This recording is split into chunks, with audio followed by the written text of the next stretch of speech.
JAC నాయకులు అనంతరెడ్డి గారు విద్యా సంస్థల అధినేత మాట్లాడుతున్నారు. భాస్కర్ రెడ్డి గారు.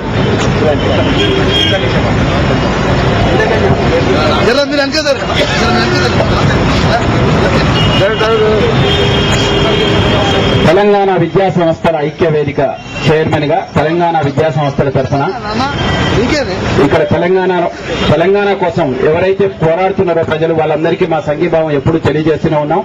ఇప్పుడు తెలంగాణ జర్నలిస్టులు ఎవరైతే పాదయాత్ర చేస్తున్నారో ఇస్మాయిల్ ఖాన్ గారు వారి బృందానికి అందరికీ కూడా స్వాగతం చెప్తా ఉన్నాం.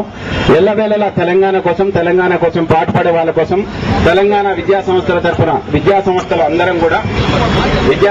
అందరం కూడా మీ వెన్నంటే ఉంటామని, మీతో పాటు పోరాడతామని, మా విద్యార్థులందరినీ కాపాడుకోవడానికి మేము ముందంజలో ఉంటామని చెప్పేసి మీ అందరికీ ఎప్పుడు ఏ విధంగా సహాయపడాలన్నా, ఏ విధంగా ఎక్కడికి రావాలన్నా మేము వస్తామని చెప్పేసి ఈ ఉద్యమానికి అండదండగా ఉంటామని చెప్పేసి తెలంగాణ వచ్చే వరకు పోరాడాలి. ఎట్టి పరిస్థితులలో విద్యార్థులకు చెప్పేది ఏంటంటే ప్రాణం తీసుకోవటం కుదరదు. అవసరమైతే మనం దేనికైనా ముందడుగు వేయాలి, ప్రాణాలు తీయడానికైనా సరే, కానీ ప్రాణాలు తీసుకోవటం మన చేతగానితనం అవుతుంది. అందుకోసం మనందరం కలిసికట్టుగా ఉందాం. రాజకీయ నాయకుల్ని నమ్మాల్సిన అవసరం లేదు. అన్ని ప్రజా సంఘాలు ఈ రోజు తెలంగాణ కోసం పాటుపడుతున్నాయి. అందరం ముందుందాం, తెలంగాణ సాధించుకుందాం. జై తెలంగాణ.